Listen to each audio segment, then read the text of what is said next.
in front of the computer screen and they're learning, like, I mean, props to you, you know. If you're not working and all that, then I guess that's probably why it's easier. My wife has to hold down her job while trying to get my daughter to do her schoolwork and sit in front of a TV screen. And this is her first year of school, so it's not very easy for her, and I don't blame her, you know. So, you know, I've been making candles steady for my daughter to not miss out on whatever she can. You know, I don't say it like that, but it's like I'm so grateful that my daughter is advancing above average.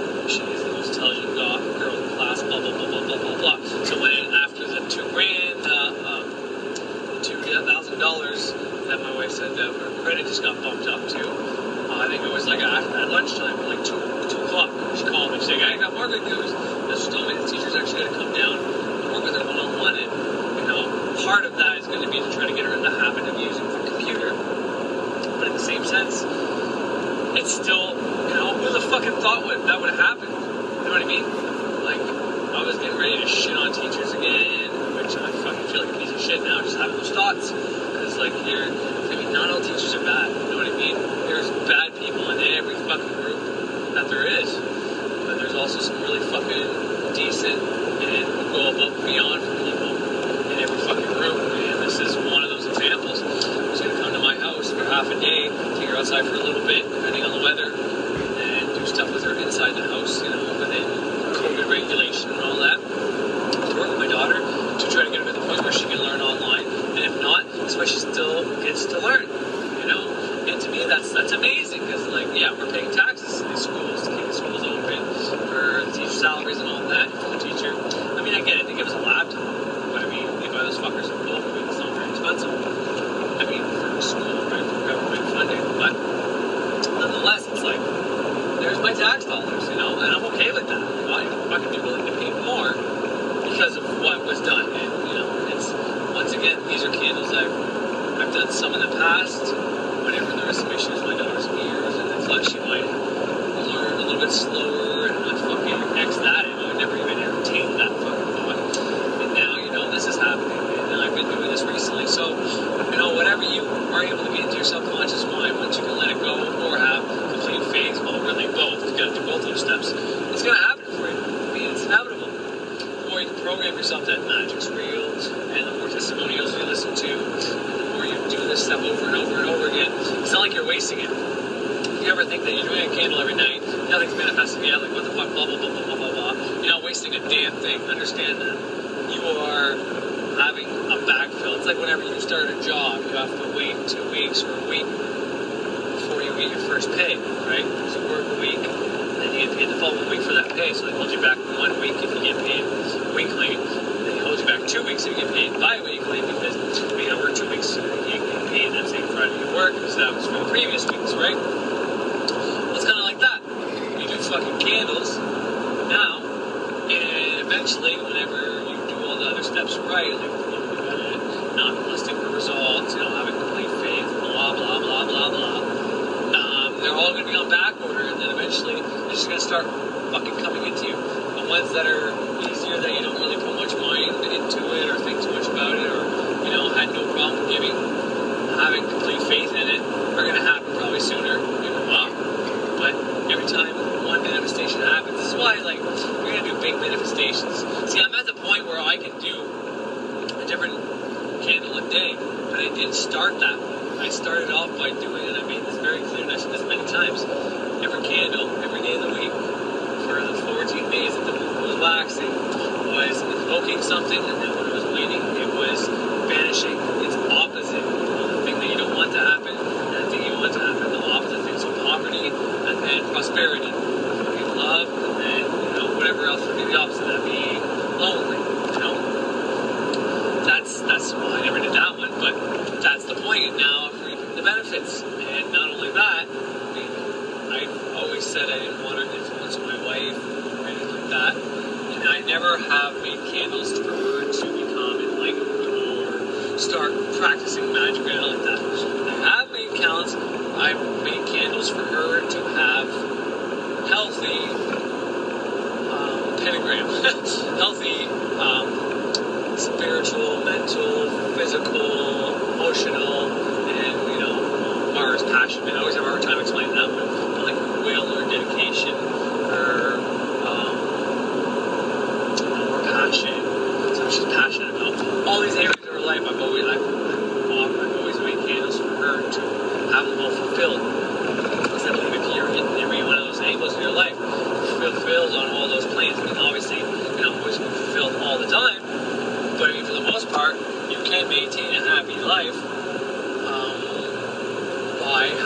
those aspects of your life fucking handle. So that's what I have been candles for, and it seems to be happening in front of my eyes, you know? And it's phenomenal. Anyway, so since I was talking about Lilith, take a break from the fucking manifestation right now, but since I was talking about Lilith, I think it's only fair to talk about maybe a deity that you can work with. And the first one I ever worked with, the first deity, was Heckate. And Heckate is a dark goddess. I can bring those up in a moment. It's really not the case. So if you go look at Greek Greek mythology, learn about Heckate, what she can do for you and all the, it's great. It's a goddess of witchcraft. You know what I mean? Triple head, the mother, the maid, the throne. Heckate, man. She was the first one I ever used, and I've got nothing but respect. I still make a candle for every once in a while. It's not as often as I probably should. But she was my first teacher. Helped me, first of all, find Birch. Helped me find the books I needed. Helped me do my own dedication slash not year and a day, but like initiation, similar to that. And it was all by taking on that deity and that deity teaching me. So, and I have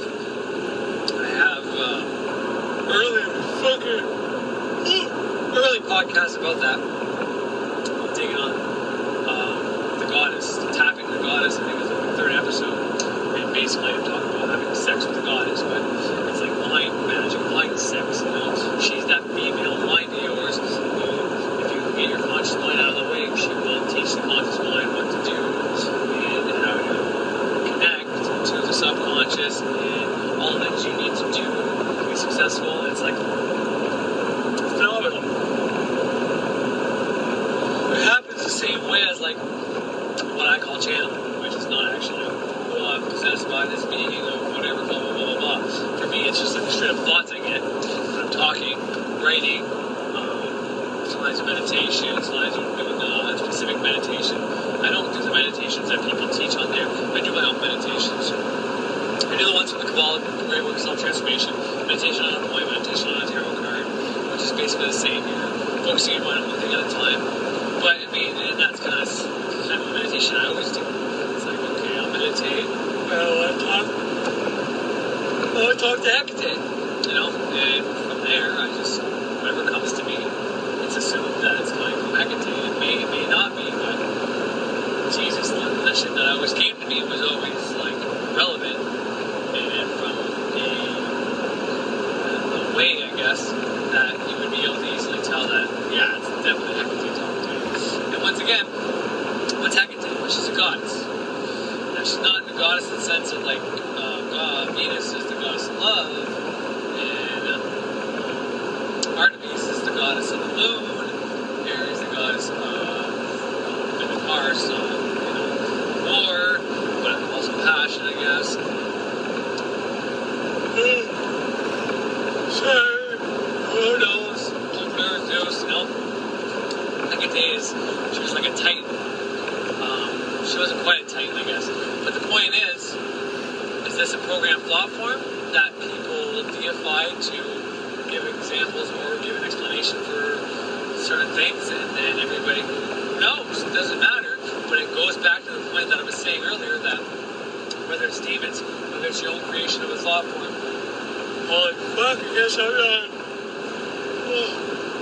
Whether it's demons, whether it's thought form, whether it's fucking Lilith herself, whether it's any other deity you choose to hang on to, they are between the realms. And some of them, like Venus and the planets, associated with the weeks, zodiac, planets, specific emotions in the body. So they're more likely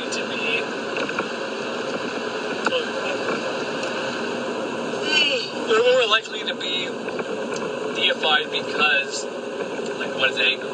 What's love? What's passion? What's jealousy? These are fucking emotions, strong fucking emotions that never die. They can be in everybody at the same time. It can be in you and someone across the globe, and then at at the same very time, another one of these emotions. So someone can be hate, someone can be love, someone can be jealousy, someone can be, passionate about either war or compassion. You know what I mean? These things are deified or gods because they live in everybody and they never fucking die is the best way to explain them. Or at least the best way I've ever come up. So, what you can use the planets as deities to learn stuff. And by me doing a candle every day of the week and asking for their guidance, it's like doing that. But I look at these as not figures on the outside that I can adopt within, which you can, but these things are already part of you. That's always been my impression. That's always been kind of self-explanatory and intuitive knowledge to me that these things are already within us for us to use. So when I make a candle to Venus, I'm technically making it to myself, but Venus within myself, you know what I mean? So I have the Saturn, it's in the mark. I'm making it to both the energy centers and the organs in my body that are ruled by those planets and where they line up on the tree of life, which is also associated with the human body. All those aspects, and I use them in those aspects as well. So, and the archangels are a good example. You can call on those to help you, protect you, and all that. But all this is to say is, these things are between the realms whenever it comes to deities. There's a lot of deities that are associated with the planets. In the same sense, the planets include a bunch of deities, but the deity itself is most of the time created thought form, has a mythos and all that. It's not necessarily the planetary energy within your body. But nonetheless, this goes back to one of the first things I said, was talking about how everybody, when it comes to Hillary Clinton, she doesn't give off this motherly, loving figure. She gets the Lilith personification, right? So even though her husband cheated on her or whatever, she ended up staying with him or whatever ended up happening with all that situation, whatever ended up happening with all that, she became this baby-eating reptile. Lilith is sometimes portrayed as a snake and steals and kills babies and even eats their flesh. So this is something that's within all of us. We see this person, we don't like her, and it makes sense to everybody to say that. It's not even a stretch. Most people just went along with it, which is not accurate. Like, a woman's not eating babies. Like, I'll tell you that right now. I mean, obviously, I don't know. There could be cannibalisms, people that do shit like that. Absolutely. I mean, I hope not, but I'm not going to say that they don't, or there isn't. But in the same sense, it's like, people are mad at her for whatever fucked up reason. Like it for whatever fucked up reason, and it's just easier to take something you don't like and turn it into your enemy, turn it into the snake, turn it into the devil. Everything you don't like is your opposition, is your adversary, so you turn it into the devil. But it's never going to help you grow or learn anything. But all that's to say is that the Lilith story is, it's an archetypal story. There's a reason why it's still out. So it's not as popular as some of these other stories. That's because, it's a little dark and most people don't like it. But it's still here, and it's in pop culture. It's in, obviously, the story of the show Lucifer I said I watched before. And they literally say Lilith is Mace, one of the demons, one of Lucifer's friends. And her mother was Lilith. Most people just went along with it, which is not accurate. Like, a woman's not eating babies. Like, I'll tell you that right now. I mean, obviously, I don't know. There could be cannibalisms, people that do shit like that. Absolutely. I mean, I hope not, but I'm not going to say that they don't, or there isn't. But in the same sense, it's like, people are mad at her for whatever fucked up reason. They don't like it for whatever fucked up reason. And it's just easier to take something you don't like and turn it into your enemy, turn it into the snake, turn it into the devil. Everything you don't like is your opposition, is your adversary, so you turn it into the devil. But it's never going to help you grow or learn anything. But all that's to say is that the Lilith story is, it's an archetypal story. There's a reason why it's still out. So it's not as popular as some of these other stories. That's because, it's a little dark and most people don't like it. But it's still here, and it's in pop culture. It's in, obviously, the story of the show Lucifer I said I watched before. And they literally say Lilith is Mace, one of the demons, one of Lucifer's friends. And her mother was Lilith. And Eve is there talking to Eve about Lilith.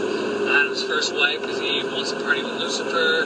So Lucifer gave him the apple, all that. I mean, it's a TV show, right? But they're playing on it. I mean, it's kind of clever, and I kind of like watching it because it's on that mythology that I learned in school. And that this mythology is actually older than the Bible is, but nonetheless, it's still around. And even Thunder Wizard said in his new episode that these stories, these mythologies, even the movies that stand the test of time is because they have something profoundly true, archetypal within them that speaks to us. And, you know, this story might not speak to a lot of people. Most people that come across the Lilith story and find out about it, I don't know, I think 9 times out of 10, well, maybe more like 7 out of 10, because, you know, 2 out of those 3 are Christians, and the other one's just, I don't give a fuck, you know, then they might not look into it, but I mean, I don't know too many people that, what, Lilith? Adam had a first wife? What? And they do a little bit of research about it and find out, because like, well, that's interesting, we never knew that. No wonder they didn't tell us though, because who wants to tell everybody about a fucking baby fucking chick that's gonna fuck everybody up and kill your kids and shit like that? You know, no one wants to know that God created a being, because Adam and Lilith technically were created from God. And then, which I don't really go for. I mean, the first creation story, I like the Elohim, and I like to think of the planets, the greater gods, and then God comes from there. So we created these gods that ruled whatever, and from there we are bound to those gods. I mean, all this oversee this realm per se. He delegates, you know? Anybody should delegate. So the little cells in my body that are responsible for healing me and keeping me healthy and making me strong and fast, you know, learn and whatever else, I delegate to those things because I know my body is powerful, and if I'm to get in the way and tell my body what to do, I don't know what the fuck my body should do. My body knows what it should do all on its own. So I don't get in the way, and I don't allow any sickness, disease, illness, anything to come in that will fuck me up. You know what I mean? I delegate. Well, Creator God created the all, whatever you want to call it, the universe, created lesser gods than him to oversee this, like a council, like a democracy, like whatever. I mean, it's just one way to conceptualize it. It's probably not accurate, but it's just one way to look at it. And I mean, we can have many mythos to explain our existence. As long as you understand it in a way that actually helps you, then it doesn't matter whether it's true or not true. Everybody's looking for this one truth because they want to prove that we've been lied to this whole time. And that's the reason our life is so fucked up. But in all honesty, if you were to realize that your life doesn't have to be fucked up, the only person fucking up your life is you, by trying to fucking find someone to point the blame at for your shitty existence except for yourself, well, then you would have nothing to worry about. And that's the one thing me and my wife actually finally understand is, if you don't worry, you have nothing to worry about. And I know it sounds like the most fucked up, ignorant cliche in the world, but it proves to be true. We don't worry about money anymore. Every once in a while, my wife starts worrying about money, and she'll do something to get her mind off of it. And the less we worry about money, the less we have to worry about money. But when we focus on it, we dwell on it, we freak out about it. You know, there's a difference between like, okay, we got all these problems, we need to talk about it, we can't keep pushing it under the rug. So that's what you're doing, it's not right. But there's a difference when, okay, we know money's gonna come, we know all this shit looks bad right now, but the nature of life is we're gonna keep on keeping on. If you go back in your past and you think about all the hard times you had now, you know, this may vary between people, because some people had some pretty hard times. But it's like, me and my wife, we went bankrupt before. We just recently bought a house and had cars. You know, we had to get rid of one car at one time because it didn't no longer make monetary sense for us.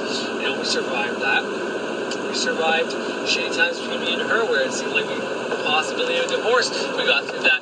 Every time we've struggled through something, we've always made it through. There's been nothing that's taken us out. There's been nothing that's kicked us down. Some of those things hurt in the moment, like the really, like those, like the me and my wife shit. But like all the money problems we've ever had, we've always made it through. You know, even when it came down to it, we gotta fucking claim bankruptcy. We gotta consolidate. We gotta do this. We get through that. And it's not as bad, it's never been as bad as what we made it out to be in our head. Like, oh, we're never going to have a house. Bullshit. We're going to have a house for 7 years. And they say, well, whatever, we'll just do it. Face the fucking fear of not having a house for 7 years, and then eventually we'll get the house, right? Wrong. We faced that fear, and guess what happened? We got a house in 2 years. It actually sped up the process. Whereas if we wouldn't have did it because of the fear of having to wait 7 years to buy a house, we'd still be fucking waiting. You know what I mean? And that's kind of the way some of this shit works, I think. Sometimes I think there's these stories out there just to get us to stay away from this stuff, because we'll interpret and insinuate and speculate on all the ways that it's going to be fucked up. So it's better off to not even bother. And then the truth of the matter is, if you actually face it, man up, and just fucking go forth, there's nothing to worry about. And you're actually probably better off when you face this shit. Sometimes it's not going to be easy. Sometimes it's going to be fucking a ton of bullshit that happens as a result of that. And it's going to be hard and, whatever. But once again, even when you go through these hard struggles, you still come out on top after. You know what I mean? That's how my life's been. Every time I struggle through something, it's always sucked. I waited forever to tell my wife about my addiction problem. And the minute I told her, it was like a fucking weight off my shoulder. She was so acceptable about it. And, I couldn't believe I waited so long to fucking tell her. I wish I would have told her right from the get-go, and I would have got the help I needed right off the hop, instead of wasting like 4 years of my fucking life fucking trying to hide it from her and fucking up a relationship and losing her trust. You know what I mean? But then I told her, she was so happy that, because she did something that was wrong, obviously, she was so happy that I was able to trust her, that she didn't care about how much I was fucking up and all that, and that I was willing to get help. Obviously, help. If I was willing to get help, that might be a different story. But you know what I mean? And every time I've ever faced a fucking fear, everything's always worked out. So, I know it sounds like a cliche to say, if you don't worry about something, there's nothing to worry about. But I'm telling you, it's a great motto to have. And that doesn't mean that if something comes up and you're fucking pissed off and you don't know how to get through it, instead of wasting like 4 years of my fucking life fucking trying to hide it from her and fucking up a relationship and losing her trust. You know what I mean? But then I told her, she was so happy that, because she did something that was wrong, obviously, she was so happy that I was able to trust her, that she didn't care about how much I was fucking up and all that, and that I was willing to get help. Obviously, help. If I was willing to get help, that might be a different story. But you know what I mean? And every time I've ever faced a fucking fear, everything's always worked out. So, I know it sounds like a cliche to say, if you don't worry about something, there's nothing to worry about. But I'm telling you, it's a great motto to have. And that doesn't mean that if something comes up and you're fucking pissed off and you don't know how to get through it, you let it out, you talk about it, get it off your fucking chest. And after, if you spit out a bunch of scenarios that you don't want to happen, but you want to say it out loud, well, what if? Well, if you're magical and you listen to anything I've ever said, banish all those fucking thoughts. Straight up say it, like banish all those fucking whatever. Every time you say, well, what if this happened? What if this happened? What if that happened? No, I banished it. I banished that thought. I banished that thought. I banished that thought. Get rid of it. And now that you let it out, you got rid of that thing that's inside of you, nagging at you, that you have to worry about this, whatever. Because that's just you being conditioned, right? That's probably most likely just you watching your mom and your dad, or whoever was influential in your life going through similar issues. You watch them do those things, so you figure that's how you deal with these things. Anyways, I don't know how much more I'm going to say. I think I said everything I wanted to say. But seriously, I really don't know what the video was about. I wanted to talk about Lilith, but I didn't know what to fucking say about her. And then I had to say what came to my mind that day about religion, about Christianity. Baptismal would protect you from Lilith if you believe that's an issue. Would protect you from demon possession if you believe that's an issue. The truth of the matter is if you never welcome that into your life, if you never have that as a possibility, I truly don't think you have to worry about it. You know what I mean? So when people like to use Christianity, let's save you from the devil, save you from the devil. It's like, well, you guys created the fucking devil. So there's really nothing to worry about. And you guys added on to the Lilith mythos, so there's nothing to worry about. Shit happens sometimes. Maybe there is a thoughtform out there that can make shit happen to your beings. Or maybe that's just life sometimes. Maybe it wasn't meant to be with you. Maybe, Anyways, I don't want to get into that because that's something that's so harsh, and I don't ever want to say that to anybody who's ever lost a child, because I don't know what I would do. So. But, I can't tell you whether these things are real or not, but I know they are real and thoughtforms. All you have to do is have 100% certainty that you are fucking protected. And the best way to do that is actually look up ways to protect yourself. Not to look up from what these things protect you from, but what are some protections? Simple protections, like the one I like to do is Descends colomba ascend serpent. Descends colomba ascend serpent. Descends colomba ascend serpent. That's what you're saying. So column descending, snake ascending. So snake energy from the earth, white column light coming from the sky. And they meet halfway, right here. And while you're visualizing them looking from your head, one from your feet from the ground, with one finger, I used to, by your forehead, flat hand on your chest, over your heart, over your solar plexus, I guess, and your hand's big enough, it should be. And then your genitals, E-A-O, which stands for something important. If you're in ceremonial magic, you'll know. But regardless, you don't even have to know for this. And as soon as you do that, you visualize both of them meeting right in the center at that solar plexus. And then you take your left hand like a little fucking ball. You grab it where they fucking meet, okay? You see yourself grab it. You hold that in a fist. And you take your other hand and you use like 5 pounds of pressure into your chest. And then you throw it out right around you. And then stomp your left foot while doing the sign of silence. And put your tongue to the roof of your mouth. I always do that with everything down. I'm afraid to say it. Plus, it's part of the microplastic orbit. So when you're dealing with energy, I think it's important to make that connection. You connect your tongue to up here. It's like completing the circuit, basically. So anytime you're doing energy, put that up there as much as you can. And visualize that fucking, those two beams of light from the earth and from the sky. Father Sky, Mother Earth, you know, both protecting you, making this fucking strong ass fucking aura around you. You know what I mean? Do it as many times as you want a day. You want to be in a magical circle, you're nothing from that. And it works brilliant. It'll make everything bounce off you. Not necessarily hit return to center, but you can add that. I've added the transformation sigil right on my fucking aura. The idea I got from Birch. This way anybody that does shoot anything at me, I transform it and I use that energy. You know what I mean?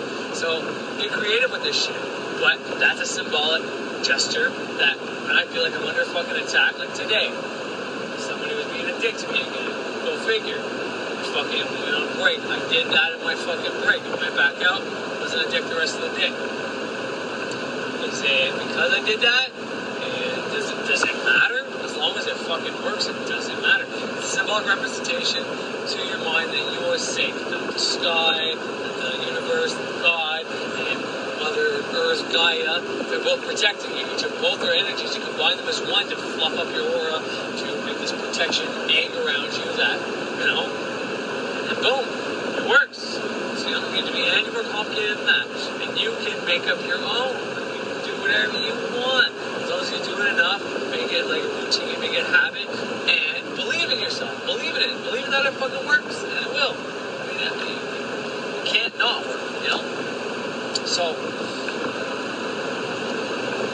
all that was to say, what the fuck, I don't even know how I got onto that, but I guess because I'm talking about protection, these entities and all that, you know? If you look up, like if you're doing any kind of witchcraft or ceremonial magic or any kind of magic, like you've got a temple or an altar, anything like that, you're lighting candles, you know?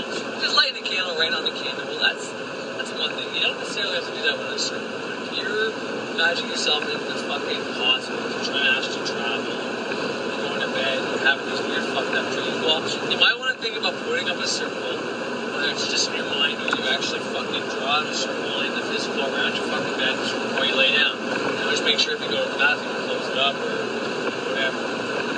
But put up the watchtowers, put up the fucking circle, put up whatever, and you'll see this shit stop. You may have created, it may not even be other people attacking you. It might not be anything as complicated as anything. It can simply be the millions of thought forms you've created super small that are around you, trying to keep you back in your old ways, your old vibrations, your old bad habits, you know? Every time you fucking, something bad happened to you, and you sulked and more than anyways, it doesn't matter. But you've created lots of thought forms over time. Now it's time to banish them. Once you banish them, I start getting rid of those. Once you banish your ritual, pentagram banishes those, you know what I mean? Middle pillar helps you keep you in the center so that those things around you, when you're depolarized, they can't affect you. You know what I mean? But don't think for 1 second that your thought forms can't affect other people. And other people's thought forms can't affect you. They can. They certainly fucking can. So anyways, I think that's about it. I don't even know. Something in here useful. Hope you enjoyed and have yourselves a great fucking day.